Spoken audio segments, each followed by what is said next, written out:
It's getting real in Washington, D.C. as federal judge Tanya Chutkan just endorsed a set of jury procedures that signals the beginning of the jury selection process in the prosecution of Donald Trump for trying to overthrow the results of the 2020 election.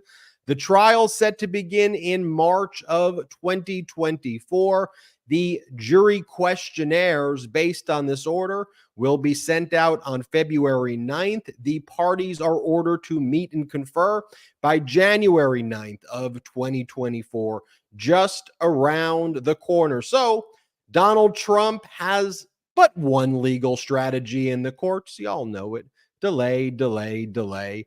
Even though he's out there attacking Judge Tanya Chutkan and causing people to threaten her life and special counsel Jack Smith's life, Trump had to beg Judge Chutkan for a delay. He's begging her to delay all deadlines in the federal case. Surprise, surprise. And he's saying it's based on that frivolous presidential immunity motion that he filed a few weeks back. Trump also filed another motion in Washington, D.C. Did you guess it was to delay? Yeah, it was. Delay discovery deadlines in the case as well. But folks, Judge Chutkan is no Judge Cannon, and I don't think Judge Chutkan is going to be moving any of these dates. But we'll talk about what Judge Cannon is doing, where she goes, maybe I'll move the dates and maybe I'll stay my own dates and deadlines. We'll get into it all. Next, we go to New York, where the New York Attorney General civil fraud trial is heating up. We saw that Trump spawn testify yesterday and today. Don Jr. testified yesterday and today. Eric testified today. I mean, sort of. I guess that's what it was called, testimony. Words came out of their mouth. It was kind of like word salad vomit. They were under oath, but nothing that they said made any sense at all. They claimed, even though they were the big guys, the tough guys, they were the head of the Trump organization. Well, did you ever review the statement of financial conditions? No, I don't do that. I just pour concrete. I rely on other people to do that. Well, is this your signature on the certification? Yeah, sure, that's my certification. And as Don Jr. said, as he was shown each of the certifications where he signed his name, Don Jr., when he was kind of busted in the cross-exam, he goes, rinse and repeat. Rinse and repeat. Don Jr., that's not a good thing in a fraud case to say rinse and repeat regarding the fraud that you committed. And also at the end of today's proceedings, Judge Engoron just laid into Christopher Kise and Donald Trump's legal team. They again tried to mention Judge Engoron's law clerk, and Judge Engoron just said, can you please stop talking about my law clerk? She's a civil servant. She's doing her job, and I will not hesitate to impose the gag order on you both, referring to the lawyers at counsel's table for Donald Trump. And let's talk about MAGA Mike Johnson. Now, if you've already gotten the feel from this intro that the MAGA Republicans, or MAGAcrats as I'm calling them these days, are just completely incompetent and gaslighters, well, the MAGAcrat Speaker of the House, MAGA Mike, doesn't have a savings or checking account, and on his disclosures lists that he has no assets, zero, or at least no assets that meet the very bare minimum kind of threshold for disclosure. Yet MAGA Mike wants to lecture us all on how to handle our money and about our savings. He's the MAGA Speaker of the House, an adult. He doesn't have a checking or savings account. And also part of the group of people who caused $8 trillion in debt under Donald Trump. I don't know if you saw this speech by Donald Trump, but we'll talk about it, where Donald Trump goes, I'm going to fix it on day one. I'm going to get rid of all of the debt. You created it, 8 trillion of it, and you raise mostly everybody's taxes other than the billionaires and deca millionaires. And we'll go cover that Trump speech in Texas that was concluded moments ago. or should I even call it a speech? It's, I guess, the equivalent. It's the speech version of Eric's testimony today. So it started with Donald Trump coming out to the January 6th anthem. They don't play the national anthem anymore. They play the January 6th anthem, a song that Donald Trump made with insurrectionists. Then Donald Trump started making grunting noises and went, Then he praised Vladimir Putin and then peaced out of Texas. He's also been releasing these weird pre-recorded videos claiming that Republicans in Iowa are going to try to steal and rig the election and calling the New York Post a leftist woke publication. But there's more. Then we go to the United States Senate, where MAGA-crat Tommy Tuberville continues to object and block the appointments of America's top military leaders, even when individual names were brought up and unanimous consent was requested. He would stand there and one by one block the appointments of our military leaders. So it's really not a surprise that people are leaving this Republican Party, which is now the MAGA-crats. It's now the MAGA Republicans. Heck, when Ken Buck of the Freedom Caucus is now viewed as a rhinoceros. No, I'm just joking. He's viewed as a rhino. When they call Ken Buck a rhino and a Democrat, you know that the Republican Party, and when Ken Buck starts making sense and you go, oh, yeah, it makes sense there. you know that the Republican Party is completely gone. The MAGA mutation is here. What an intro. I'm Ben Meiselas. This is the MeidasTouch Podcast. And here's the thing, though. And I think slowly but surely, we just have to keep being persistent as a community here, as the Meidas Mighty. Legacy media, it's like a ship that's moving towards the iceberg, right? Left to its own devices, legacy media would just fully embrace fascism. But to me, and the challenge that we all have, it's not a foregone conclusion that that's where they're taking the ship. So what we have to do is create our own media constructs, and we have to basically shame legacy media and others who basically normalize this behavior into saying, wake up, people. This stuff is not Republican, Democrat, conservative, liberal. This is some crazy stuff going on with these MAGA Republicans. Not both sides, the MAGA Republicans, Brett Jordy. Yeah, I mean, Ben, that was quite the intro to kind of cover the past, 24 hours, all of the stuff that you just described there. It is completely absurd. Just another normal day in the United States of America. And I think you said it best, though. This craziness is not coming from our politics. It's not coming from Congress or the Senate. It's coming from one area in particular. It's coming for, as Ben is calling them now, the MAGA-crats. It is coming from the Republican Party that is sowing chaos and destruction throughout the country and is trying to implement this bizarre Russian-style, just weird dictatorship with their own state-run media, and they put the people who are the worst for a specific position in charge of that position, and then they put the woman who is the biggest anti-Semite in the entire United States Congress to file a motion on anti-Semitism with Marjorie Taylor Greene. It's like their whole thing is, what's the worst, most opposite thing from reality? Yeah, let's do that, because what we've learned from history is we need to tell lies so big and so absurd, because that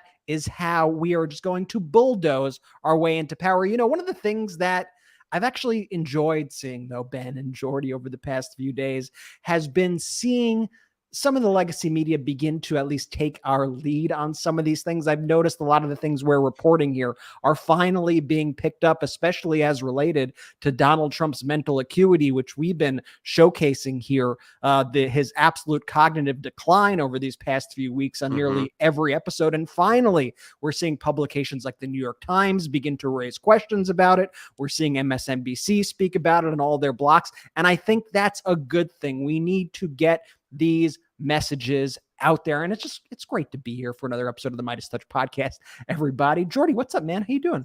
I'm doing well, as well as one could be doing during these crazy times. Hey, did we have a meeting as brothers where we decided on this term MAGAcrat? Like, I don't know if I'm fully sold or bought into it. You guys seem like you've talked about this. This is what we're going to push forward now, going forward. A united Never talked front. about it. Never talked about it. Feels like it. I don't know if I love that. I love MAGA Mike. I think that's excellent branding. But I think we're going to have to talk about this MAGAcrats. But we'll get back into it. Ben, there's something that you said early on in the intro too that I think is so interesting. We'll get into it when we show the Trump stuff later on. Is, of course he's walking out to his January 6th song, right? That's Trump and not the national anthem. I mean, it's been a thematic thing for the guy from his campaign.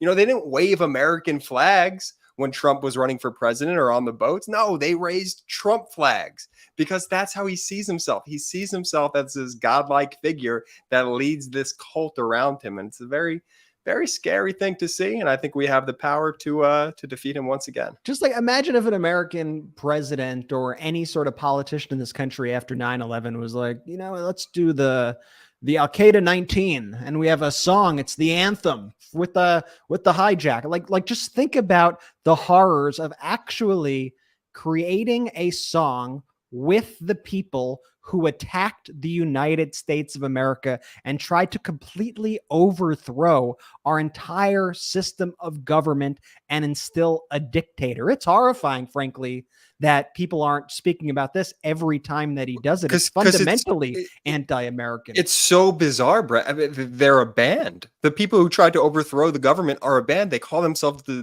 J6 Choir. Like they're a group. It's absurd. And I know Ben is using his legal skills whenever I do a slight dig to him. When he takes his pen and paper and writes something I say down during the intro. So I'm very nervous about what he's going to say to my rebuttal about MAGAcrats. And I'm excited for the show. We're going to have a good one today. Well, it was actually a member of the Meidas Mighty who suggested it to me via direct message. Wow, and I'm not always able to read all of those, but I'm not going to say the person. I told you he wrote it down. I told you that's exactly what he was doing. I didn't write anything down. I'm just reading the direct message. I was explaining. Jordy, very paranoid today, Jay. The suffix of crat effectively just means governed by, governance of, or ruled by. So the term MAGAcrat could effectively stand on its own by divorcing those fascistic extremist members of the GOP from traditional or fiscal conservatives. Not to mention, I doubt the likes of Marjorie Taylor Greene would care to be called anything ending in crat. So I actually think I like the idea of a MAGAcrat because it's certainly not the Republican Party anymore. I just want to, this bears emphasis. The January 6th anthem. The January 6th anthem. How is that not front cover news of New York Times, of Washington Post? I mean, I guess does it really matter anymore when more people watch the MeidasTouch network than that? But nonetheless, I think that's why people are like, yo, that's not normal at all. Imagine you're an investigative journalist, right? And you're going through a million emails and you're searching through it, right? And then you find an email from Donald Trump telling somebody, I want to create an anthem for the January 6th insurrectionists, and I want to sing a song with them. Imagine if an investigative journalist found that email, right? I bet you in that scenario, it would be a front page news story, right? Because it was found, it was uncovered, it was hidden. But the kind of odd thing when fascism is in your face, that legacy media is like all of the tools that it has. And by the way, some actually good writers who in theory are smart people, it's like kryptonite when they see it. It's like they can't process it, that it's right there. And for us at the MeidasTouch Network, a lot of our focus and editorial kind of vision is the story's right there. It's staring us in the face. Right in front of your face. Fascism is right in front of us. Call it out. And I'm going to show you how this speech in Texas started, because how could this possibly be the case? that in the United States of America, a country that I love, that the Republican Party is led by this menace. We're not going to play for you the January 6th song because they've copyrighted it. Donald Trump is earning royalties on it. And if I played it, they would claim it and get the revenue from the show. They get publishing revenue from the January 6th insurrection song that they play instead of the national anthem. But instead, we will just play you right after the song ends and the speech begins. Donald Trump praises the song and brags about, and again, just another lie, how it does better than Taylor Swift. Play this clip. And they asked me whether or not I would partake and do the beautiful words, and I said yes, I would. And you saw the spirit. The spirit was incredible. And when that came out, it went to the #1 song. It was beating everybody. It beat Taylor Swift. It beat Miley Cyrus, who was #1 and 2. They were #1 and 2. We knocked them off for a long time. He's talking about the January 6th insurrection anthem right there. A song made with terrorists celebrating terrorism. That's what when he says they asked me to join. He's referring to the insurrectionists. And just think about this, that there's going to be now 3 debates. Do you remember the moment? I mean, in the presidential, assuming, by the way, Nikki Haley is actually is doing surprisingly well. And the fact that Donald Trump in Iowa was saying things like, the Republicans are cheating tells me that there may be a little bit more going on there. But assuming Donald Trump gets the nomination for the Republican Party, there's going to be 3 debates. And you remember from the last round of this, when he said, "Proud Boys, stand back and stand by." That was a moment. And that's when he said, "Stand back and stand by." Now he's basically saying, "Proud Boys, let's sing a song together. Proud Boys, sing along." And let's replace your song with our national anthem. And so when I see these interviews, when it was like CNN did the interview and when, Meet the Press did their new interview, how do you not go into as the very first thing, like, so you sing you replace the national anthem with the January 6th insurrectionists? I'm sorry. I can't let this sit any longer. Did you guys pick up on, does he think Miley Cyrus's name is Molly Cyrus? I think he doesn't say Molly Cyrus. He doesn't know names. He's slurring his words a lot, and we'll show you as we go through a lot of the clips. And one of the weird things are, even in these pre-recorded clips that he shows, like, he can't seem to get basic phrases right. His memory seems completely shot. He just says the completely wrong things. He's lashing out at like his own party. Like, the whole thing has just become exceptionally weird. And Ben, I agree with you too. I think he is kind of a little oddly fearful of Nikki Haley. One of the actual things that I would be curious to see, and I don't think this is going to happen at least anytime soon, would be if everyone else dropped out of that Republican primary, everybody else, and it became a 2-person race between Nikki Haley and Donald Trump. I actually think that would put Donald Trump in a very precarious position, because Trump likes to tout his high poll numbers, but when you really kind of average them out, Trump really kind of pulls around 47% of the party in those polls.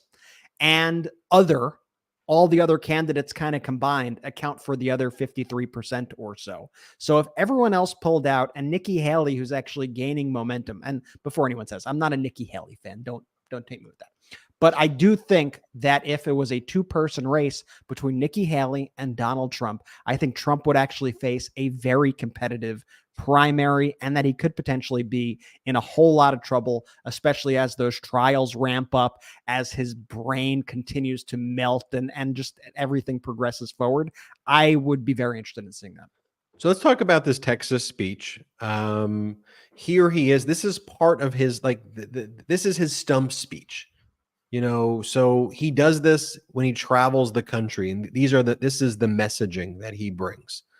So here he is, And this is part of the section of his speech where he tries to mock transgender people, and he does this like grunting noise and showing like athletic competition.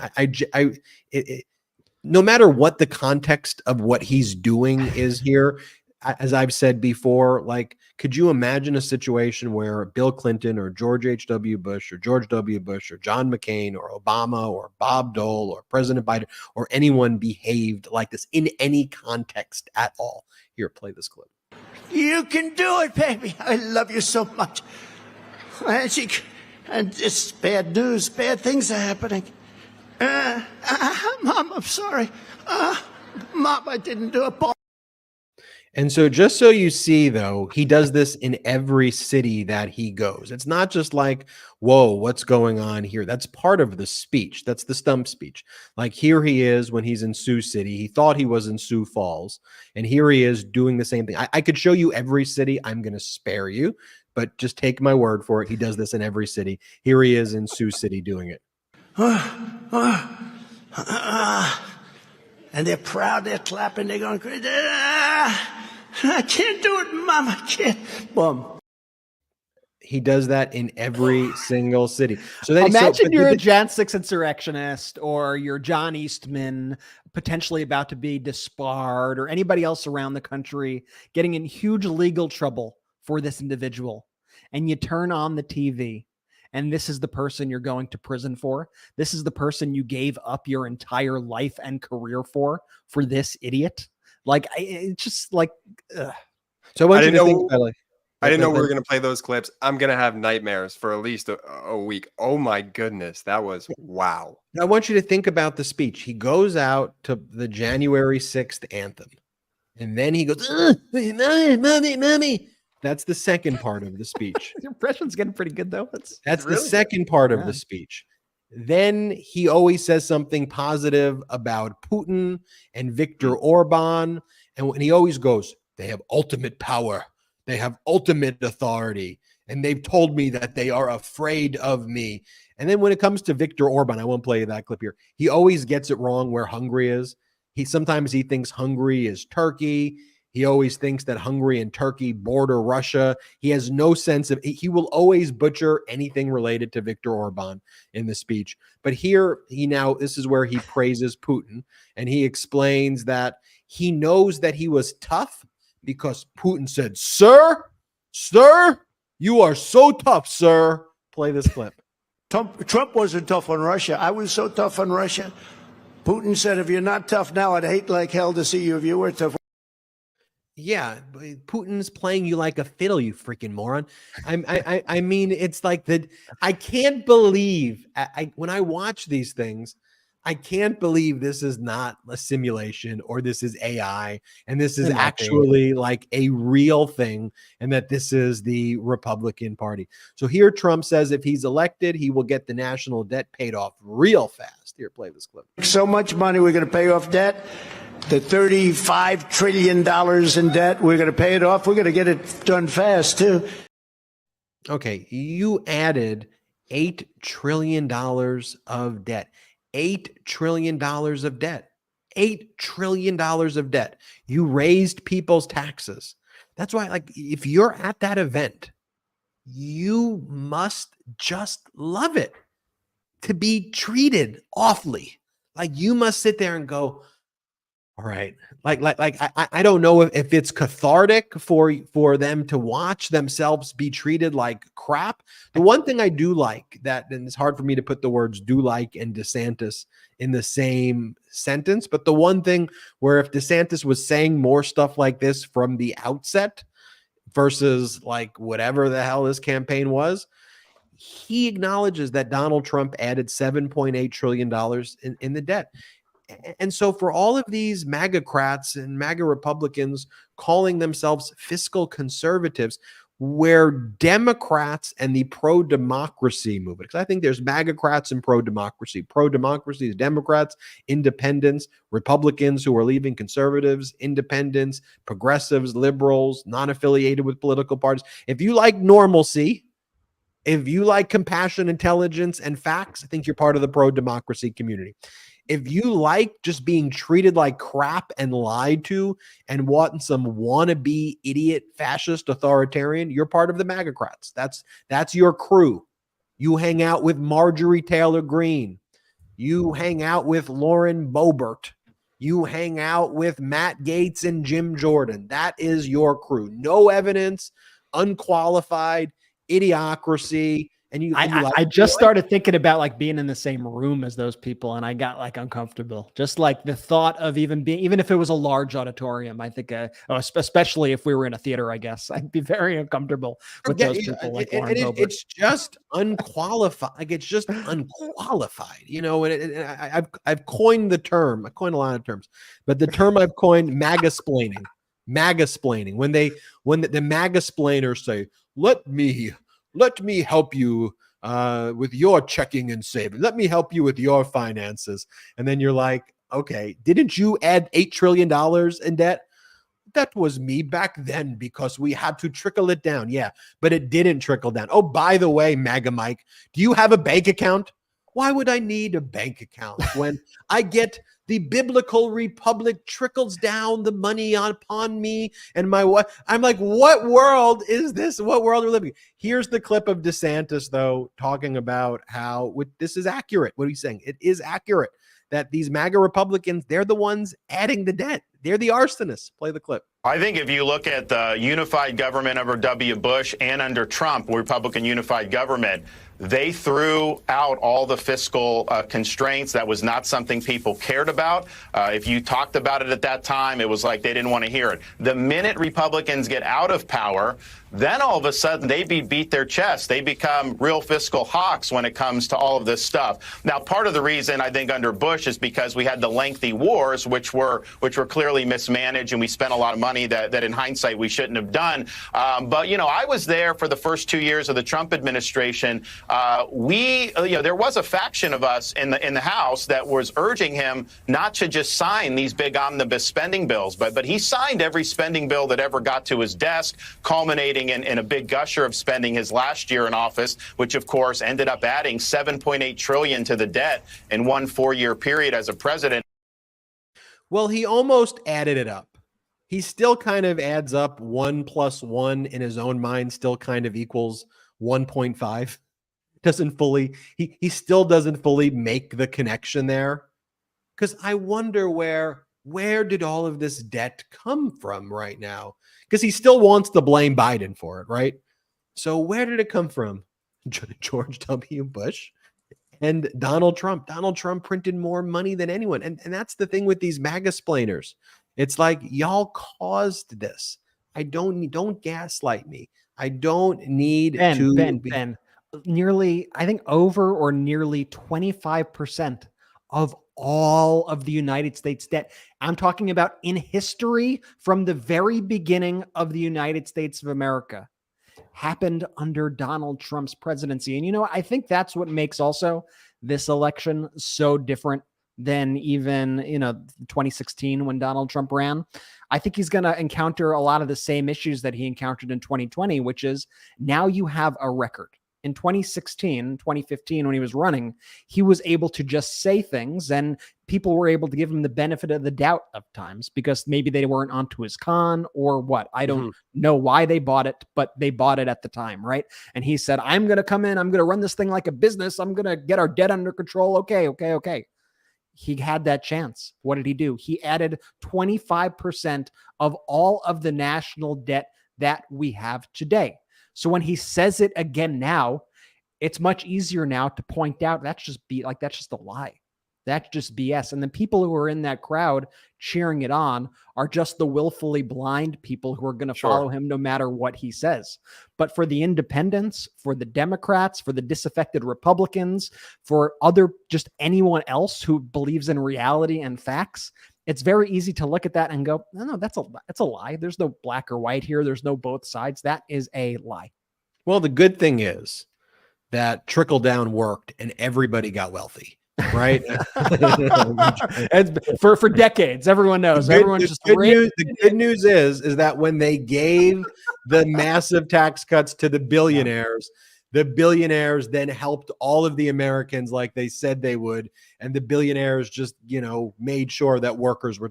Thankfully, I remember billionaires running down the street with bags of money, just chucking it. Trickle, trickle. Who wants a trickle? Who wants a trickle? That's what I mean. This election is not about, it isn't about Democrats, Republicans, progressives, and liberals. It's about the truth.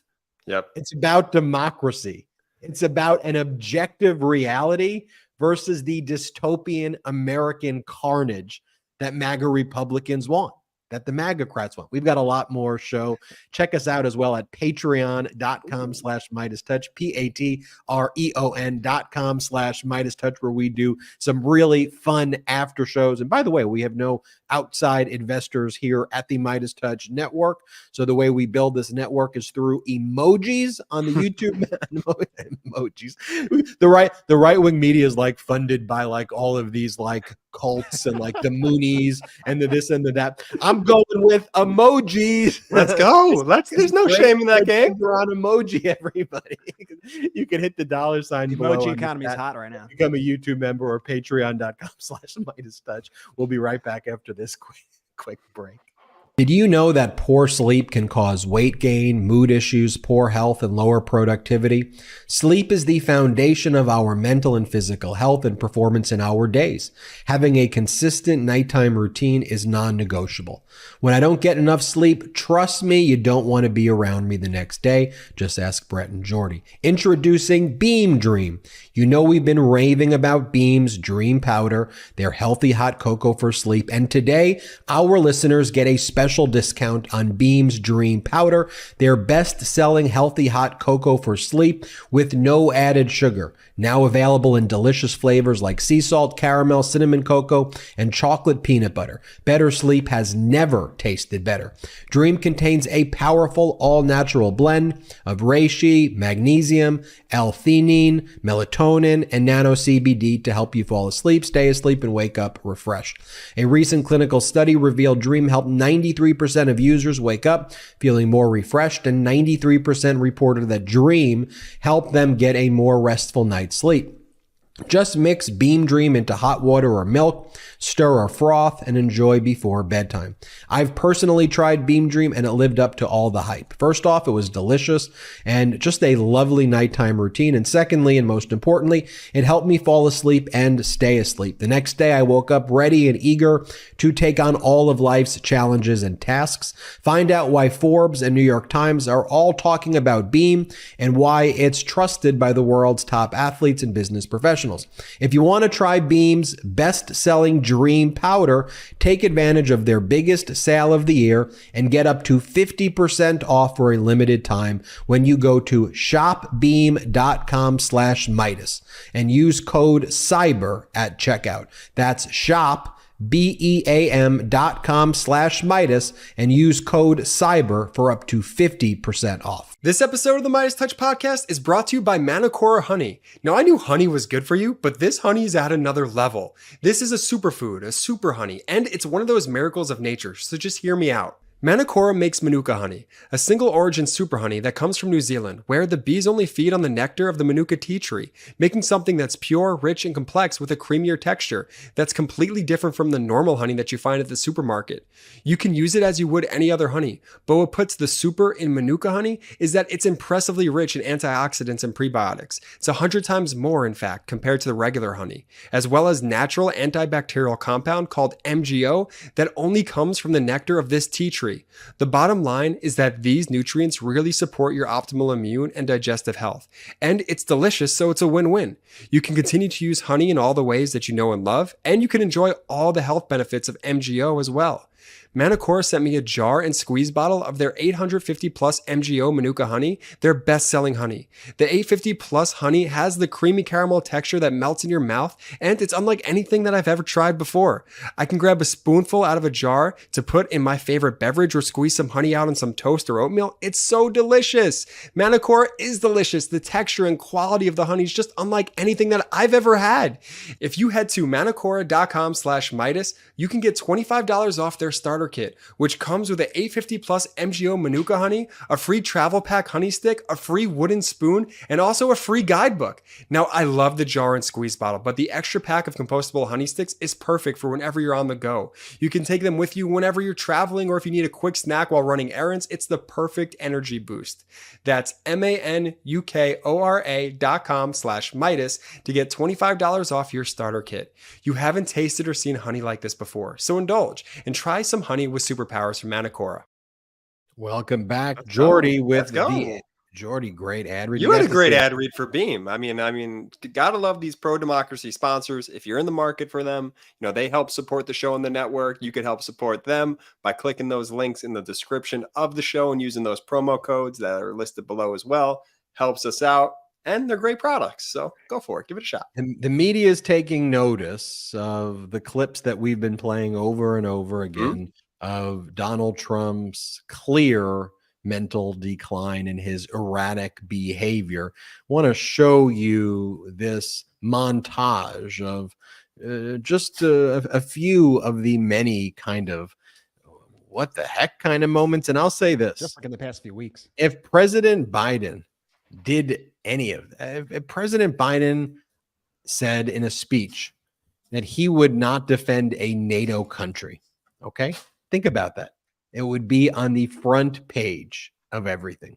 If President Biden said that he was in the wrong city, he said that he was in Sioux Falls, South Dakota when he was in Sioux City, Iowa, I guarantee you Fox would play it for the entire day in loop over and over and over again.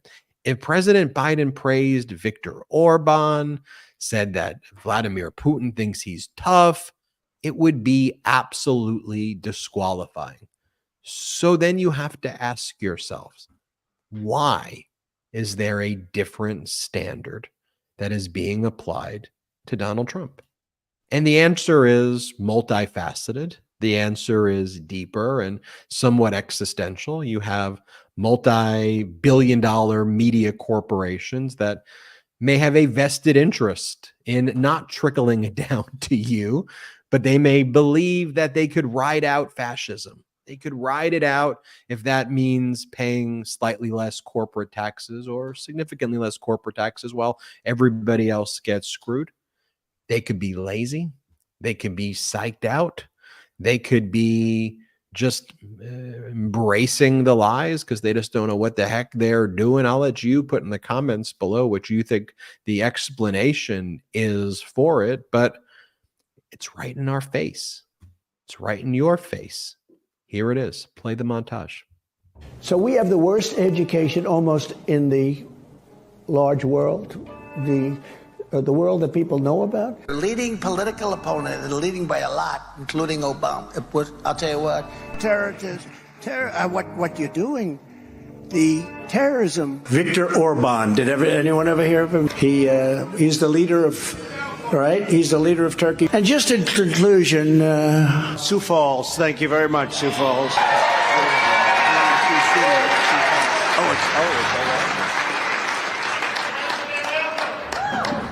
So Sioux City, Hezbollah, and Hamas, communists and markets. You have voter ID to buy a loaf of bread. We're drowning in this water. You're standing up. We're going to turn Christmas around. Remember, the department stores they refused to use the word Christmas. Obama he doesn't want to talk about it. Well, you mean President Biden. So there you have. By the way, we probably could have showed you like 8 more minutes of that. But that was the supercut that was done by the Biden Harris HQ also, right? They've been doing a really good job. Biden HQ, they're crushing it. It's actually good to actually see some pushback. Biden HQ is with the Biden campaign. They're doing a killer job across social media. And did you guys see this other clip? So President Biden the other day was given a serious speech. And a baby interrupted the speech. A baby started crying during the speech. And President Biden handled the situation exactly how you would think President Biden would handle the situation. With respect, that's okay around here. Oh, what's the baby's name? Very cordial, as you would expect. It happened once before, too. With Biden? Yeah. Probably. I don't know. It's irrelevant to this. But what I realized was that it reminded me of the Donald Trump clip from when Donald Trump was running for president, and Donald Trump actually kicked a baby out of his audience. Do you remember when Donald Trump literally kicked a baby out of the audience? So he put the clips side by side. And I think this kind of says it all about the personalities between the two people that we have as the leading contenders for president. And we'll play this little montage right here. The worst happens. It's okay. Kids are allowed to do that with me. Okay? Don't worry about it, all right? I don't blame her. Is it him or her? I don't blame her. Ripped us absolutely to shreds. Actually, I was only kidding. You can get the baby out of here. That's all right. Don't worry. I think she really believed me that I love having a baby crying while I'm speaking. That's okay. People don't understand. That's okay. You learn a lot in moments like that, though. There's another side-by-side that we did at the 2020 debates with our first lady, Jill Biden. Then she wasn't the first lady, but then it was Melania and Donald Trump, Jill Biden and Joe Biden. And the loving embrace of Jill and Joe. And then Melania didn't even want to be anywhere near Donald Trump, or, even the fact with Ivana that Donald Trump threw her body in basically the back lawn of a golf course so he can get tax benefits for it, and then let the shrubbery kind of just destroy the air. Like, horrific. These things give you insights into people. The fact that Donald Trump showed up to Michael Cohen's testimony and didn't show up to the testimony of his own kids, and the fact that his own kid, everybody in the Trump organization points to the other person. No, they were responsible for the statement of financial condition. They were responsible for the statement of financial condition. These tell you things. These tell you things. The one thing that was funny, Brett, is there was a Newsweek article about that supercut that you did, and it quoted a Trump supporter saying that you should call yourselves idiots. Touch. Oh, zinger. Good one. Bum. When I saw that article, I started cracking up, because that's how they ended the piece. They had to both sides it somehow. Everyone else, they were like, and Biden supporters began piling on to Trump and mocking him. And I could just read it right here. Others use the occasion to mock Trump. I imagine Trump can't stand a baby or a puppy for that matter, unless it's made of gold, one person wrote. However, some comments criticized MeidasTouch for the video. You should call yourself idiots, Touch. A Trump supporter said, Jordy, I got a request for you, because I don't know how to handle that burn. Let's try to get an aloe sponsor or something. Wow. Because I don't know how we're going to recover. We might just. I'm shocked we're even doing the podcast after. Dude, I'm shook after this comment. Idiots Touch, the creativity. I'm going to hang it up. I don't know what to do. I love the way that a Trump supporter. It's like, what does that mean? That's just some shadow account with a fake, avatar. Trump supporter. Who's the Trump? Are you? How many comments did they dig through to find that? Exactly. I mean, it's unbelievable. It's just, but that's what media does. And honestly, and not to go into this whole tirade about it, but I do want to say that's why this community and the Meidas Mighty are so special about what we're doing here. We're not funded by outside, resources. And that allows us to just report on the truth, report on the facts, report on the things that you, the listeners, the Meidas Mighty really genuinely care about and just want the information. And so it's like when you see someone having to write in their little story, and then a Trump supporter quipped back, it's like, what are you trying to convey here with this? And the Trump supporter said, nah, your poopy pants Touch. What are you doing? And this is just being fed to the masses. It reminded me of the Seinfeld episode with George Costanza when he's like, and the jerkster called and they're out of you. It's like, it's the level of insult that, that's a classic burn right there, though. Classic burn. So speaking about speaking about Donald Trump not showing up to the New York Attorney General civil fraud case, Don Jr. testified yesterday and a little bit today. Eric Trump then testified.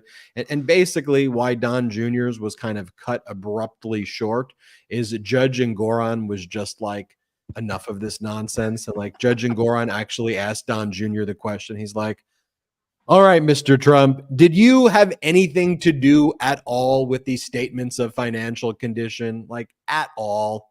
And he clearly did, because he signed all the certifications for every single year. He had to sign declarations stating that they were true and correct. So, and Goran just wanted to cut through it. Like, are you going to just tell us here and waste all of our time for 3 hours that you had nothing to do with this? So, Judge and Goran says, Mr. Trump, did you have anything to do with the statements of financial conditions? No, I did not, Your Honor. And then the New York Attorney General's office went through 2017, 2018, 2019, 2020, and showed all of the times that Don Jr. certified that the statements were true and accurate, and made the representation that he did in fact review it.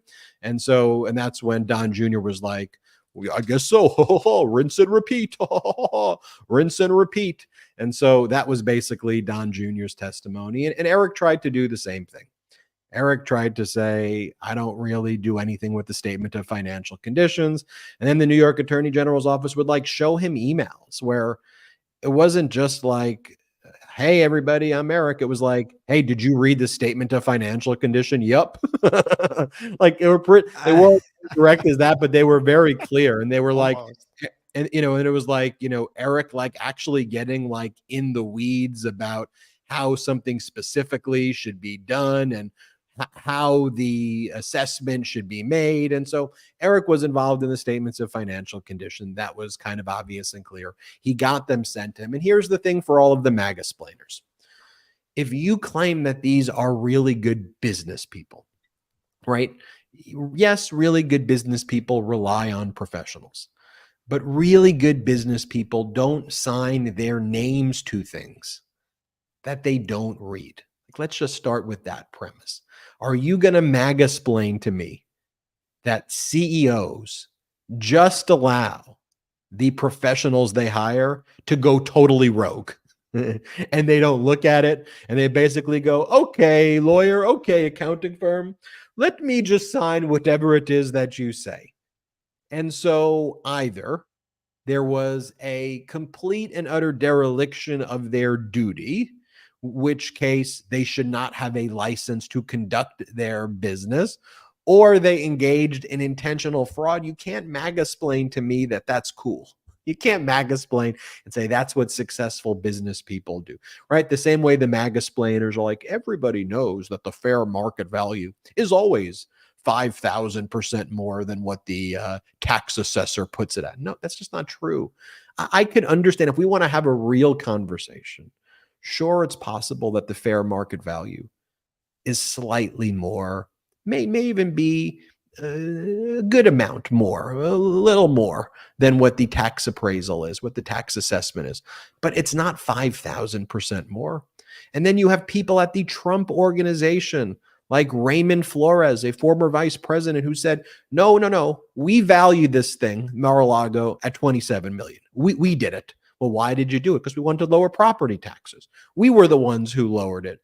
And we checked the box that said commercial, not residential, because it was a commercial property. And there was a deed that was executed in the mid-1990s that placed a number of historical easements and encumbrances on the property. And that's why the value is less. If it was a standalone residential property that could be, easily transferred and sold, I could foresee a situation where the valuation may be $250 million. I could see that. I'm happy to have that. That's an honest conversation to have, right? And it looks like a pretty magnificent property. It looks like it's on the water. It's about 15 acres. It's big. There were comps that were sold around there that are in the range of, $100 million, $200 million. Oh, you can convince me that if it was residential, it's 200 and 200. You can even convince me it's maybe slightly more, 300 million. It's not 1.5 billion. Like now you just get, now you lose me. Now I can't have a serious and honest discussion with you. It's not 1.5 billion. It's not the most expensive property in the history. You did add presidential premiums on it. You did add brand value to it. That's one of the findings that the judge made. So just there's no Like, that's my thing. Like, that's not like, oh, you're a lefty, Ben, for saying that. That's such a progressive view that I want to have I want to get to the bottom of it. Okay, this is a commercial property. You check the commercial box. Why? You wanted to pay less property taxes. You took advantage of that. You suppressed the value of your own property, which you gained lots of benefits for. And then when you went to lenders, you told them the exact opposite. And that's the same scam you ran with all of your properties in some way. You claimed it was zoned for this and it wasn't zoned for this, or it was zoned for this. You claimed that the property was this big, it was actually smaller. These are objective facts, right? When Judge Engoron made the summary judgment order, it wasn't like Judge Engoron was like, it's not like the Oracle of Delphi, right? It goes, I hereby decree, Mar-a-Lago, you are now $18 million. That's not what Judge Engoron's doing. Judge Engoron's looking at undisputed facts, not the facts that are even given by what the New York Attorney General, summary judgments about undisputed facts. So the undisputed facts, Judge Engoron said, here's what your people valued at. Here's what your documents say. Here's what your spreadsheets say. This is coming from your organization. Here's what your appraiser said. Your appraisers sent this document to Eric, and Eric ignored it and didn't provide it to the accountant. Why? Because the appraisers came in substantially less than what Donald Trump wanted to inflate the valuation at. And so Eric testified, Don Jr. testified, and then Christopher Keiss and Alina Habba made some snide remarks about the judge's law clerk. Yeah, what's going on there? Proceeding. And then the judge just had enough of that. And the judge just says, number one, it seems that your attacks on my law clerk are misogynistic. Let me be very clear. And that's what it seems that why you're attacking her. She's a civil servant. Leave her alone. Stop behaving like this in my courtroom. If you say anything about my law clerk again, I'm going to impose the same gag order that's imposed on Donald Trump on you, the lawyers, because you're acting outrageous. And folks, this is not like normal, the way Donald Trump and his lawyers behave. Look, it's not like I've been a litigator for decades. I was a litigator for 12, 13 years or so. I've been to a lot of cases. I've been to a lot of court. Before MeidasTouch, I did this every day. Lawyers conduct themselves by and large, when they show up in court, professionally with decorum. Clients, maybe there are some criminal clients who have like real serious issues, who like while they're shackled, like can't control themselves in a courtroom. But it's not a normal thing where someone just shows up and for like 2.5 days at a time and like can't physically control themselves. Like Donald Trump sits there, and you saw the speech that he gave, and he just goes, and like the judge has to be like, stop acting like stop it. Stop behaving that way. And the judge has to like reprimand him there because he like throws paper all around. And it's like, what in the world are you? And then he like leaves the court in the middle of it and then goes to the press and goes, I won. I won. I'm the winner. I won. And then like, you didn't, what do you mean you won? You lost. You lost summary judgment. The court denied your directed verdict motion. What are you talking about? The last thing I want to say about the New York Attorney General civil fraud case is Ivanka filed an appeal because she's not a defendant. She's a third-party witness, but she doesn't want to testify in this case. So ask yourself the question too. Well, why wouldn't you want to? Like, why wouldn't, if you're Ivanka and you want to support your family, right? And you're this tough family, infallible, and all, just at a basic level. If Brett and Jordy were in trouble and they were wrongfully accused of something, you better believe that I would be there in a moment's notice. Oh, thanks, Ben. In a moment's notice. It's good to know. Imagine if you guys like where I don't want to personalize it, but like imagine if you guys were falsely accused of something, right? And I knew you were falsely. I don't want to personalize it, but let me get. And I possessed the information that could help you both out. And my response is, There's no jurisdiction. I don't even live in California. I moved to Nevada so I don't have to be a part of this case. And I have nothing to do with this organization. I have nothing to do with anything. And Judge Ngoran's ruling is like, it'd be like me saying I have nothing to do with MeidasTouch. Judge Ngoran's like, what are you talking about? You're not part of the Trump. Yes, you are. What are you talking about? Yeah, I just got Ben and Brett coffee. That's it. That's your argument. The root, though, of then she has but then she had the audacity to say that because the testimony is scheduled during the middle of a school week, that the court, she's telling the Court of Appeals, the middle of a school week, that the Court of Appeals should order that the entire trial get stayed and put on pause until they determine whether or not she should testify. She's a non-party right now because the appellate division dismissed her several months ago. And because of a school week, I mean, your dog ate your homework. What are we talking about? And my only point is that, like, let's take away the MAGA-splaining and let's even remove all the facts. Let's just talk about family. Let's just talk about family. If someone in your family was falsely accused, and rather than help them, you refuse to show up, you're a pretty shitty person. And it's these small things that tell you everything you need to know about who these people are and what they want to do to this country, what they want to do to you. And look, the bottom line is, if they were shitty people who ran a shitty corporation and did shitty things with each other and that's all they did, I'd be like, all right, whatever. I'm not spending my time on them. It's that people like this want to control you. They want to control us.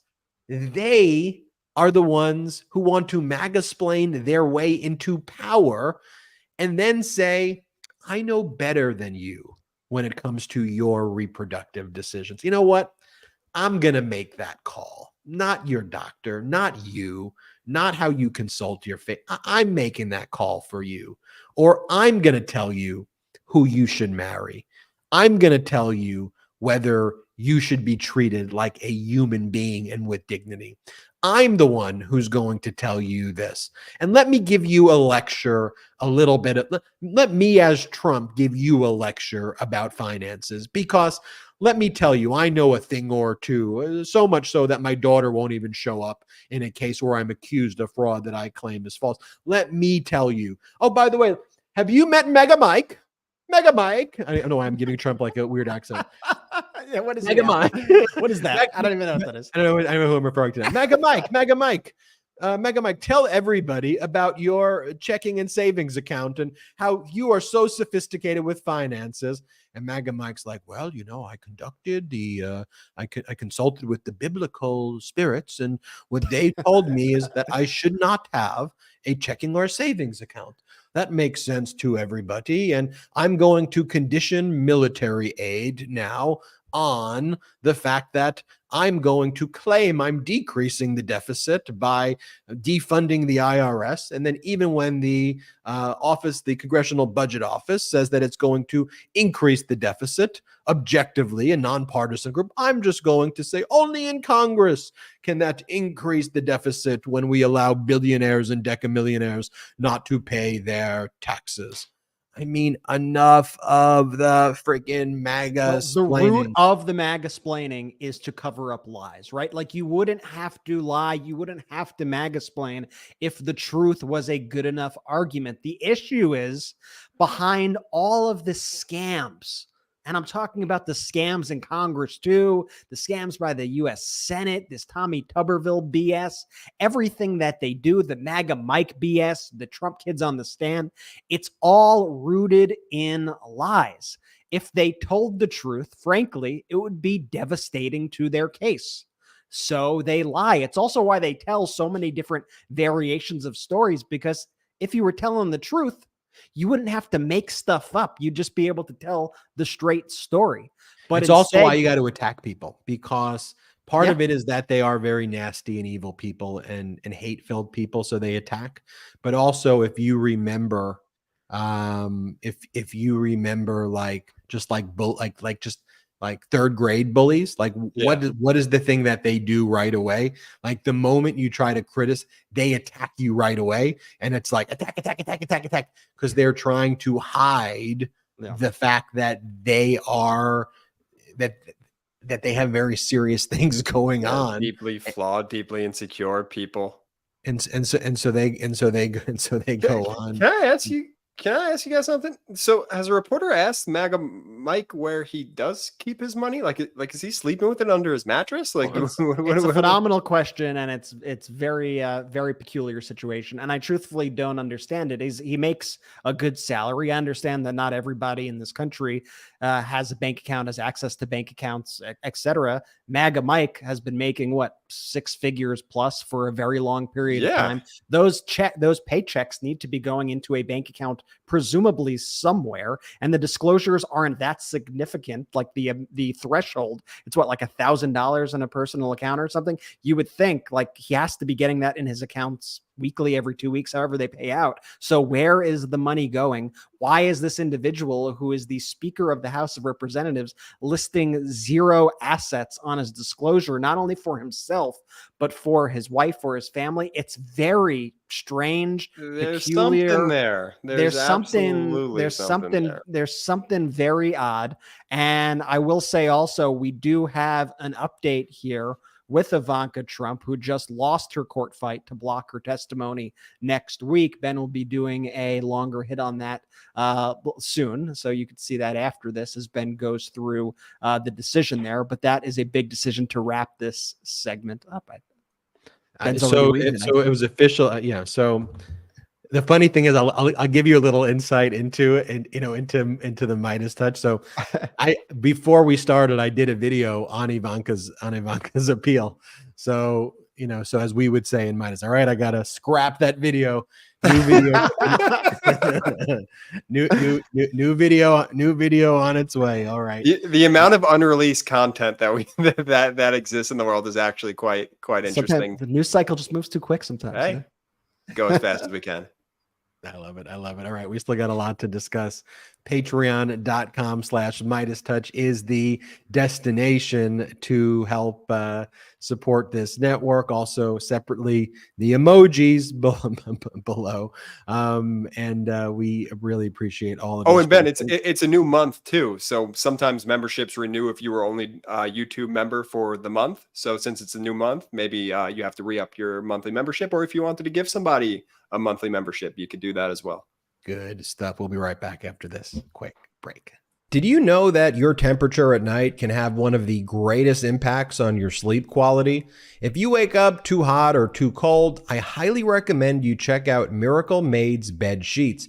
Inspired by NASA, Miracle Made uses silver-infused fabrics and makes temperature-regulating bedding so you can sleep at the perfect temperature all night long. Using silver-infused fabrics inspired by NASA, Miracle Made sheets are thermoregulating and designed to keep you at the perfect temperature all night long, so you get better sleep every night. These sheets are infused with silver that prevent up to 99.7% of bacterial growth, leaving them to stay cleaner and fresh 3 times longer than other sheets. No more gross odors. Miracle sheets are luxuriously comfortable without the high price tag of other luxury brands, and feel as nice, if not nicer, than sheets used by some 5-star hotels.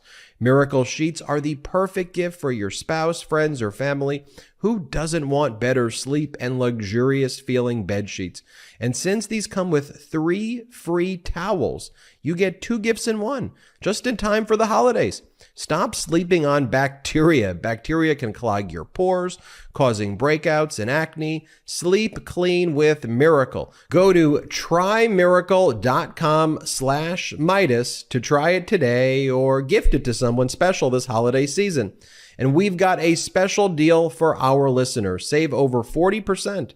And if you use our promo Meidas, MEIDAS, at checkout, you'll get 3 free towels and save an extra 20%.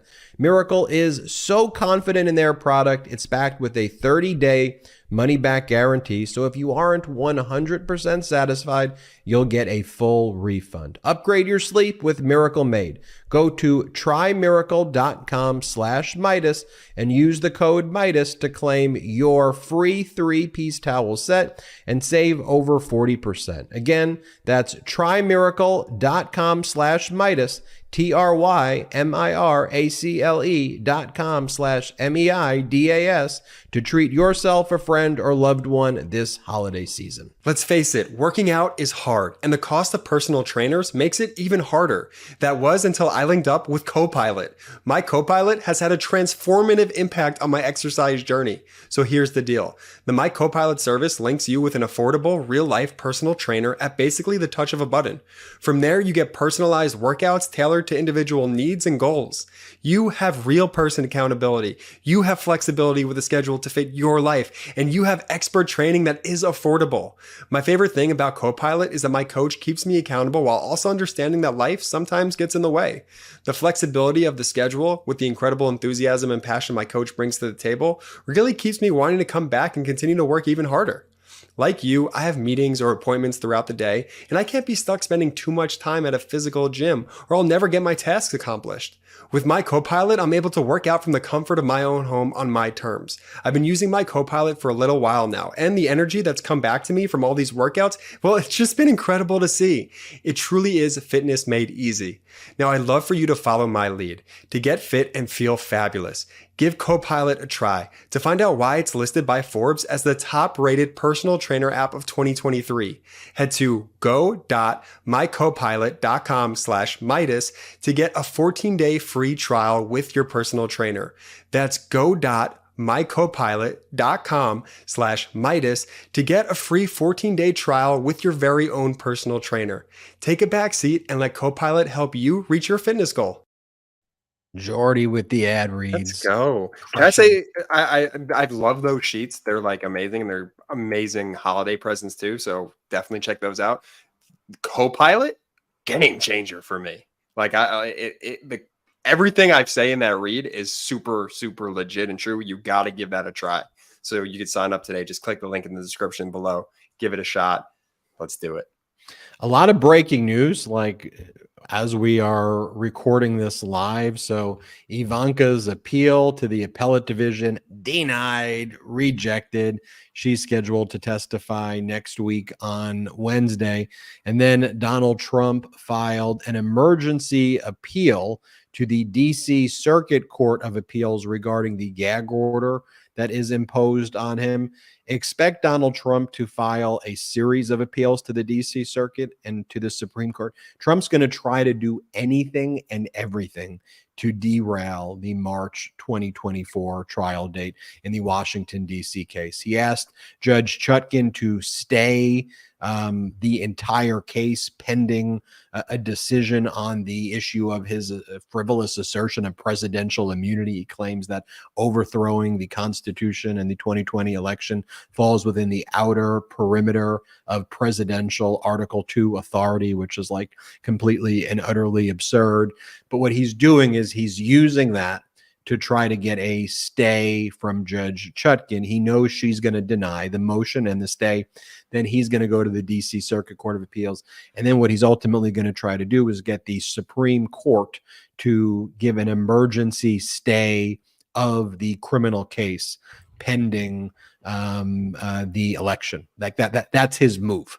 And so it's easy for me to predict it because it's obviously where he's going with this, but he's going to try to get to the Supreme Court and try to have them issue a stay to block it. And that's what it's going to come down to, folks, like that right there, you know. And the interesting thing is you have the March case in the Manhattan District Attorney case. We shouldn't forget about that one, that Alvin Bragg, the Manhattan DA, over Donald Trump's hush money payments to Stormy Daniels and misclassification. So that's why that date is still there in March, even though you have the federal case from Washington, D.C. on March 4th. Then you have the Manhattan District Attorney case like March 24th or 25th. And so it's all shaping up in that direction. I mean, and Donald Trump has not been able to like control himself in a civil fraud case. Imagine what he's going to be doing in these criminal cases. But what you're seeing here in a compressed time frame, this is what he's done his whole life. This is the scheme that he runs as an abusive, vexatious litigant, right? Our court system, our justice system is a tool by him to harass and abuse people. And when he is a defendant, he puts all of his resources to simply try to outlast anybody. And just so you see the, and then hopefully something happens in the future. And that's actually been successful for him in the past, not now. And here's what he says in the introduction of his emergency appeal that was just filed. No court in American history has imposed a gag order on a criminal defendant who is actively campaigning for public office, let alone the leading candidate for the president of the United States. That centuries-long practice was broken on October 17, 2023, when the district court entered its opinion and order muzzling President Trump's core political speech during a historic presidential campaign. He's threatening witnesses. If he just behaved like a normal human being, and Judge Chutkan said, if you want to go and say things about Biden, criticize Biden, go after Biden, go DOJ generally, you can't attack witnesses in the case when you are a criminal defendant. And you can't go and attack like the special counsel and the special counsel's family. It's very limited. It's very narrowly tailored, but that is what Donald Trump is doing. It's a 35-page brief that he filed there. And so we will keep you posted on that. Brett, get to reading, Ben. Get to reading. You got a hot take to do. I just find that Donald Trump is, as much as he is fighting against like the Department of Justice here, he is fighting against the justice system on a macro level. He is trying to tear out the roots of our entire justice system, the way he is behaving with these motions. Yeah. And it is so apparent in all of these filings that he also just wants to have infinite power. He wants to be immune, as he says himself in these filings. He thinks that he deserves immunity to do whatever the hell he wants. And that is literally everything. So I get presidential immunity. I'm allowed to start insurrections and overthrow the government. If it works, great. If it doesn't work, I tried. I'm allowed to. I got presidential immunity, right? Okay, I'm allowed to threaten witnesses. I'm allowed to scare them. I'm allowed to sick my goons on them. I'm allowed to threaten prosecutors and their family. What are you going to take? You're going to try to cancel me? You're going to take away my free speech rights? What? No other defendant in the justice system would be getting away with a scintilla of what this guy has been able to get away from, which is why when he is pushing these appeals, to me, it's him trying to completely obliterate the justice system entirely. Their whole view on the First Amendment, too, is a version of the MAGA-splaining, right? Like, I should be able to spread all of the hate and targeted hate and even commit crimes and then say First Amendment, First Amendment. But then if you say negative things about me, or you say negative things about anything I don't like, even if it's, very negative speech, well, what does Donald Trump say? I'm going to deport you. We're going to lock you up right away. We're going to throw you in jail. So the very construction of their view of the First Amendment is also like their construction of the Second Amendment, where they don't utilize the words well-regulated militia and just say the right to bear arms. And the whole MAGA-splaining construct are the tools of a sociopath, right? When you argue with a sociopath, they'll always have the thing they say to kind of latch on to, and then they're easily able to kind of shift what that thing is. So just think about the sociopath MAGA-splainers. Right? They're small government until they want a national abortion ban, with no exceptions. They're strict constructionists until they don't like all of the words in the Second Amendment. Then they don't care about what the words actually state. They're originalists until the original theory doesn't actually go and help them. They're First Amendment purists until people criticize them, right? They're conservative until it becomes conserving the Constitution, and then they support insurrectionists and sing songs with them. They claim to be fiscal conservative hawks until they're in power. Then they run up an $8 trillion debt, and then they blame you for it. So the moment you start to frame their behavior, the MAGA splainers, the MAGAcrats, as their sociopaths and their groupthink version of sociopaths, then you start to think about people who you know that are attracted to this movement. It's not like a political party. It's like a movement. Everything falls into place. Everything makes sense. And you're like, okay, now I get it. And notice it's all about their framework. And the thing with Trump, though, that screws him up a little bit is that he's even so unhinged that he sometimes just says it all directly and just tells you the plot and the plan.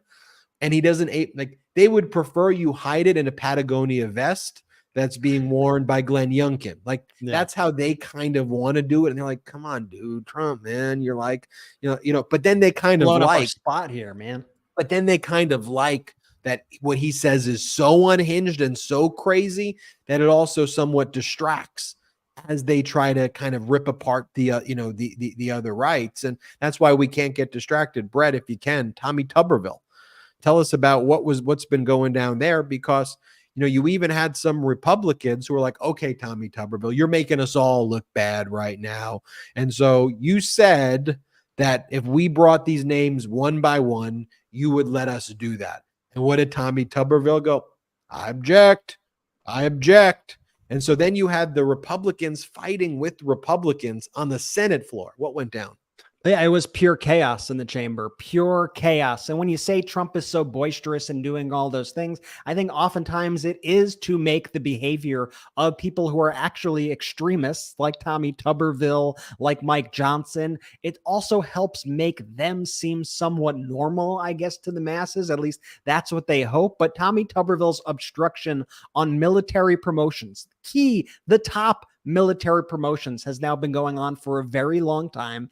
It is clearly damaging our military readiness. Now, as we see this action, everything that's happening in the Middle East, as we see what's unfolding in Ukraine, we don't have the top people that we need in our military at such a crucial time. And Tommy Tuberville is to blame. So now finally, I don't know what's taking them so long, finally, even the Republicans are getting pissed off at the guy, and the Republicans are speaking out. So they were in session late last night, and you had a Republican Senator Dan Sullivan. He was one of the most vocal voices going after Tommy Tuberville. He was saying that by the end of the year, 89% of all general officer positions in the U.S. military will be affected by the current holds by Tuberville. And he was saying this is dramatically affecting our military readiness. Here's the clip. We all know there are current holds on our military. I want the American people to know right now 376 promotions to 1, 2, 3, and 4-star generals and admirals are being held. It is estimated by the end of this year, 89% of all general officer positions in the United States military will be affected by the current holds from Senator Tuberville. Either our members have to be forced to retire, positions not filled, an acting capacity will be unable to retire. This is pretty much the entire officer corps. This is hugely disruptive to readiness, Mr. Chairman. Couple examples, 288 1- and 2-star generals being held. These are the men and women who run the military right now. We're going to talk about other places, the 1st Marine Expeditionary Force, 3rd Marine Expeditionary Force. These are the war-fighting organizations of the Marine Corps. The 7th Fleet, which is our fighting naval force in the Taiwan Strait. 5th Fleet, fighting naval force in the Middle East. It goes on and on. NATO Chairman, deputy chairman, 3-star job, empty. Deputy U.S. CENTCOM commander, empty. The head of the Navy nuclear program, the head of missile defense, all non-confirmed. We have a big challenge, Mr. President, right now. That's not MeidasTouch. That's not like lefty spin.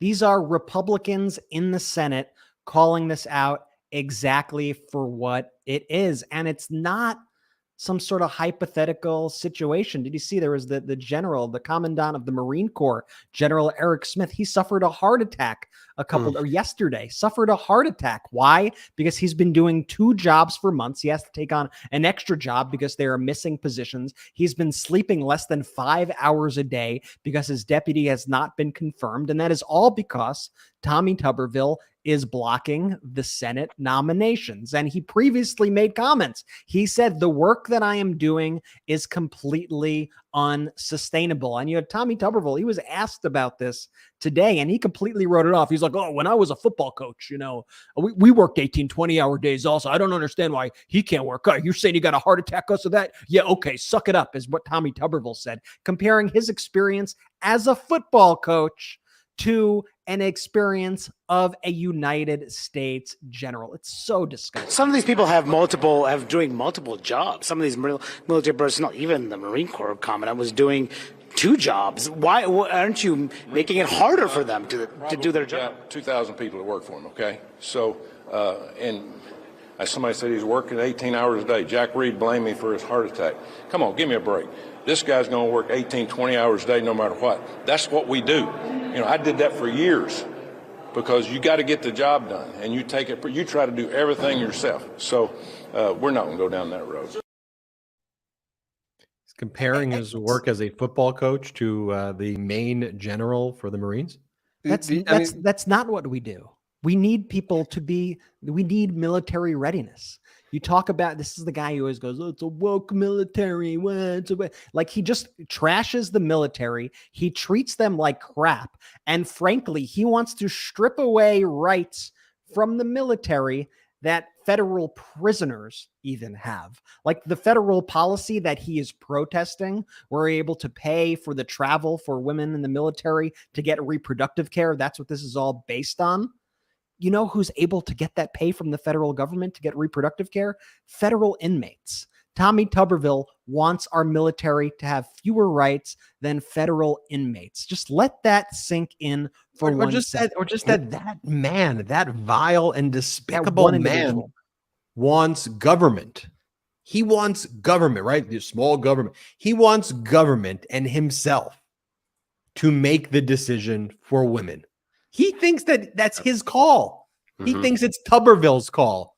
Well, you got to ask me. You got to ask Tommy Tuberville, the shitty coach. I'm Tommy Tuberville. I mean, just think about that. That is sociopathic behavior 101. And I could play Lindsey Graham's moment. Lindsey Graham was also very, very angry. Probably had a drink or two before he went on the Senate floor. I don't know. He was very animated, but he was speaking out against, when Lindsey gets like, you're like, so this guy's on something. But Lindsey Graham was speaking out. If Tuberville served, he did not. No, he did not serve. He did not serve, and he is mocking people who did serve. It's a common theme that we actually see throughout this Republican Party, whether it's Donald Trump calling them losers and suckers, or Tommy Tuberville comparing his work as a football coach to this general. And Jordy, he thinks his experience as a football coach makes him more qualified to be a general than the people who have spent their careers fighting for. It's one of the biggest cons that the Republican Party tries to pull over Americans, but I think Americans at large are waking up to it, that they're not pro-military. They just use the military in ways that they can attack just other communities that represent and fight within the military. And I want to show you this because, a lot of people say, well, what, screw it, right? Let's put all these nominations on the floor individually, right? Let's do them. If you won't do a voice vote, let's put them individually. First, if we did the full number of positions that you had to do in that fashion and actually took a roll call vote, it could take like an entire year. It could take a very long time. But yesterday they tried, okay, let's do these individually. Instead of doing them in blocks, let's just vote on these individually right here, right now. We're going to vote on the top positions. Basically calling Tommy Tuberville's bluff. Okay, you want us to go individually? Okay, let's do it right here, right now. And doing it by unanimous consent by voice vote, meaning that if there's no objection, if they go a voice vote, unanimous consent, and assuming that no one says I object, then it's deemed approved, and then the person is confirmed. So that's what they wanted to do because they thought that was a way to expedite it. And you are never going to believe what Tommy Tuberville said when this idea was presented last night. We're going to do what you asked, which is do a vote individually on this American hero. So I ask, Mr. President, unanimous consent that the Senate proceed to the executive session for the consideration of the following nomination: Colonel Robert S. Wheeler to be Brigadier General in the United States Marine Corps under Executive Calendar number 95. That the Senate vote on the nomination without intervening action or debate, that if confirmed, the motion to reconsider be made and laid upon the table, and the President be immediately notified of the Senate's action. Is there objection? Madam President. Senator from Alabama. Reserving the right to object. And the key thing there when you listen is without intervening objection or debate. So the issue is if you do them one by one, the intervening act just takes a very long time, and then it would shut down the business of the Senate so that the Senate couldn't do anything else. This is all they would have to do, go one by one, and then you would have a debate, and then you could have them try to also like filibuster it out where one senator talks forever. And then it also sets the precedent that it politicizes military confirmations, which is also one of the reasons that this is never done on a one-by-one basis. These are our military leaders, right? And so if you did one by one, you then go through the person's background, and then what the MAGA Republicans are going to be, well, looks like you've got this woke thing on your background, and this person's woke, and that, and then it becomes a very kind of disparaging thing to our military. And we talked about constructs before, right? About small government, Second Amendment, First Amendment, strict textualists, originalists, fiscal conservative. One of the other constructs is they, support the troops, the flag, support the troops, but that's performative. And when it actually push comes to shove, all we hear is these MAGA-crats, these MAGA Republicans or Donald Trump, they praise Viktor Orban. They praise President Xi. He's so powerful. I call him the king. That's what Donald Trump says in his speeches. He talks about how powerful Vladimir Putin is, how they send love letters to Kim Jong-un. Then when it comes to our military, Donald Trump goes, they're idiots. All of them are such idiots. And I tell them you're a bunch of idiots. And Mark Milley, former chairman of the Joint Chiefs of Staff, idiot. He's a moron. He's stupid. And then Donald Trump threatened to execute him.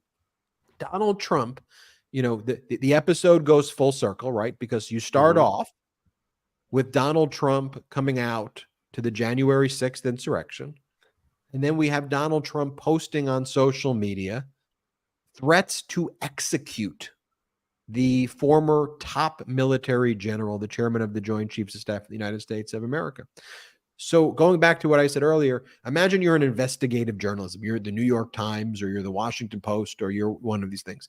And you got these emails, right? And you search through all of them. And then you saw Donald Trump in an email threaten to kill a military general. You'd be like, that's the biggest story. You'd win a Pulitzer.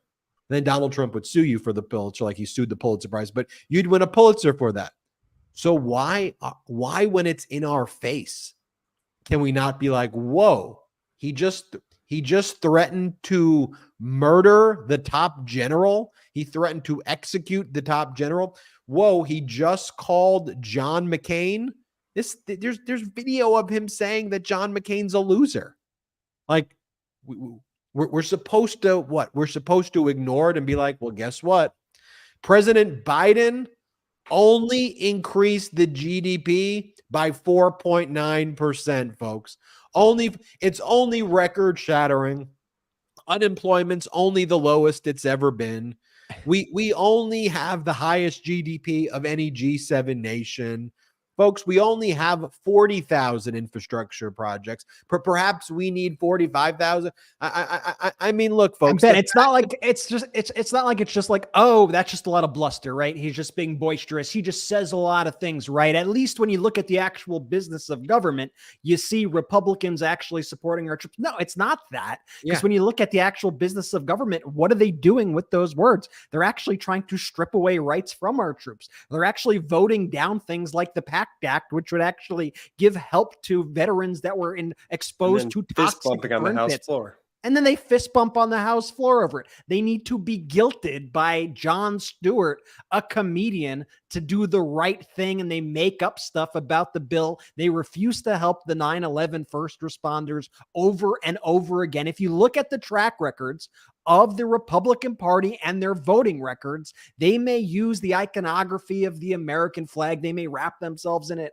They may perform their bizarre January 6th insurrection national anthem that they do. They may claim to love the country and to support our troops and to guilt you should you question any of their decisions. But when it comes to actually putting a package of aid to help the people who risk their lives and are suffering because of what they did for our country, they go, screw you. You know what? I was a football coach. You don't even know how bad you have it, General. You and your heart attack working 20-hour days. Well, you don't even know what my life was like as a football coach. We did that every day. You're nothing to me. You're dirt. That's what Tommy Tuberville says to these people. That's what the Republican Party does over and over and over again. And they wonder why they're having trouble with recruitment in the military. Let me give you a hint. It's not because the military is woke.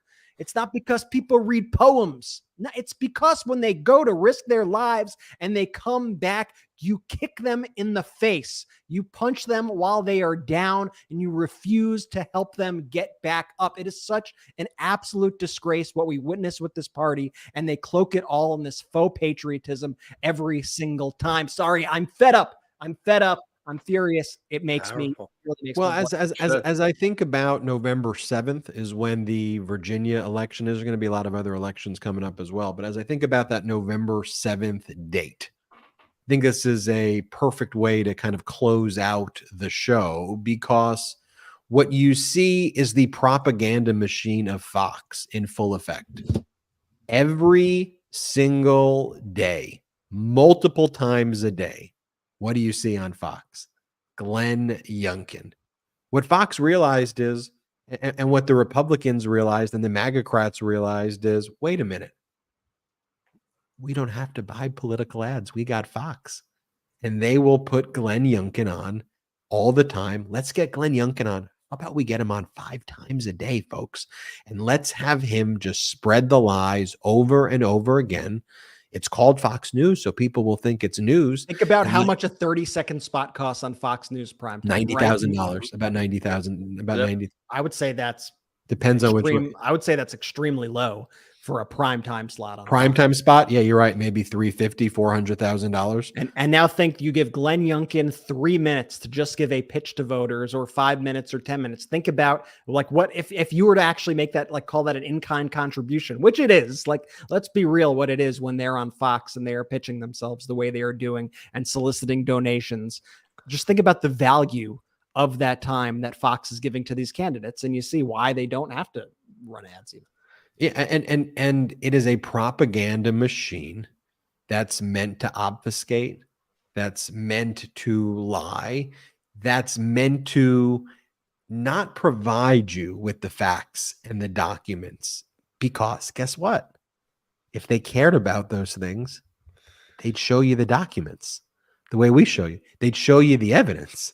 They'd show you the videos of what the people are actually saying. And yeah, it may take a little longer than a 30-minute, 30-second soundbite. It may take some, but they would show it to you and say, here's what went down. Instead, what do? They pump disinformation each and every day. And Virginia's an example of it. And what Fox knows about Virginia is it's an off year, meaning it's not a midterm. It's not a governor's race. It's not a presidential race. It just kind of randomly falls in 2023, where a lot of voters aren't even thinking about it. They don't even know about it really. And so what Fox knows though is that that's the perfect opportunity to pounce.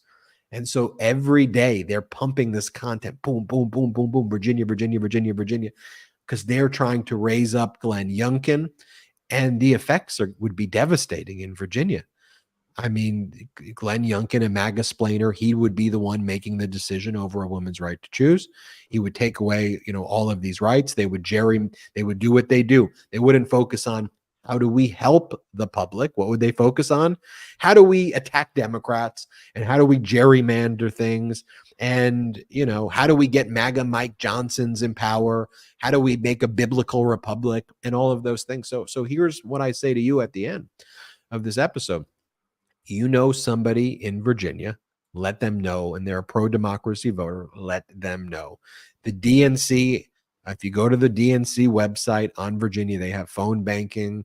Also, if you check out Simon Rosenberg's Substack, he has a bunch of links to how you can help out in Virginia. I did a video with him earlier that I posted as well. And so this is power of the people, folks. You often ask, what can we do to help? Virginia is a major way that you can help. And after this episode ends, that you could do something about it. So take action in Virginia, help out, spread the word. It's going to come down to hundreds of votes, sometimes less. It could be 50 people. Like literally, you could be the decision maker by just reaching out to 50 people in Virginia and working with the DNC to do that. And so figure out a way to help, whatever the best way for you to do that. And that would be great. Now, one of the other things I'll tell you is about our Patreon after show. And then Jordy's got a special announcement that I'm going to major announcement. So wait for Jordy's announcement, because Jordy's announcement, free Jordy. Jordy's announcement. So the Patreon after show, we did this with Cohen. We're going to do this with the brothers. We're just going to go through some kind of fun personal questions that if you wanted to learn more about us, what was your first job? What is your favorite month, favorite season, favorite animal, favorite color, favorite food, favorite word? Who do you text the most? Who's your hero? Where'd you go on your last vacation? What was your favorite subject in school?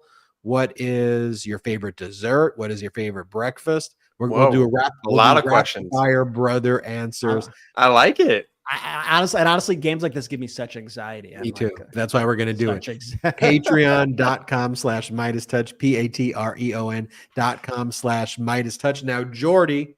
Yes. Passing you the football. Look, we listen to y'all, the Meidas Mighty, the listeners, the viewers of this show, and y'all said, hey, MeidasTouch, we need some new merch.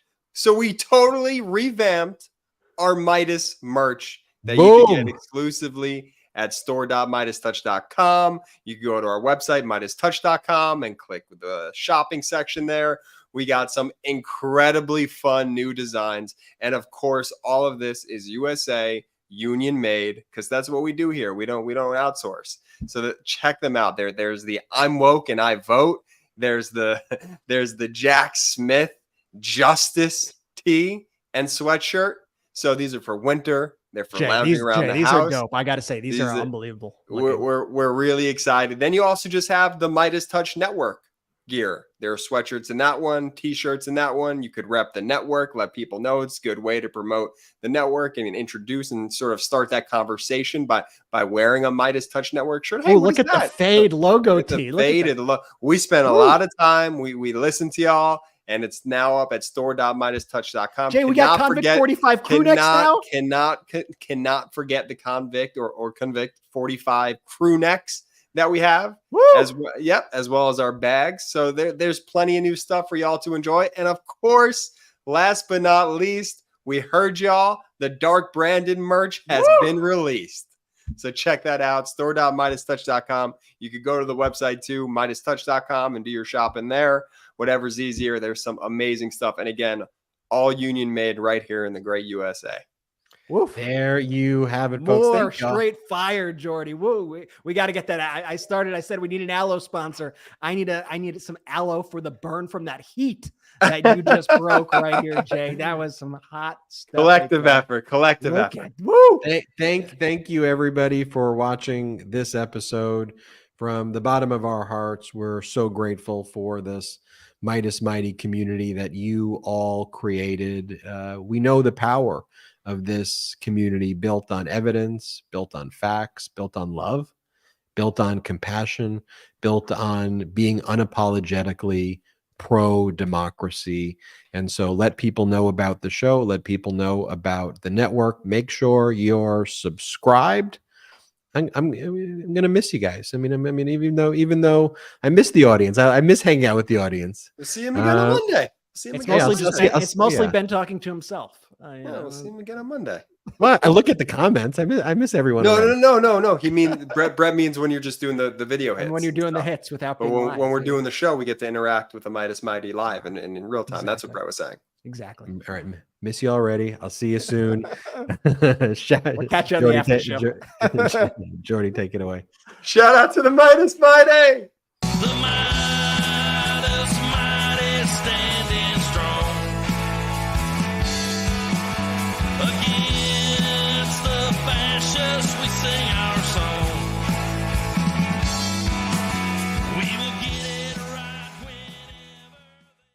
At MeidasTouch, we are unapologetically pro-democracy, and we demand justice and accountability. That's why we're spreading our message to Convict 45. That's right, gear up right now with your Convict 45 tees and pins at store.meidastouch.com. That's store.meidastouch.com.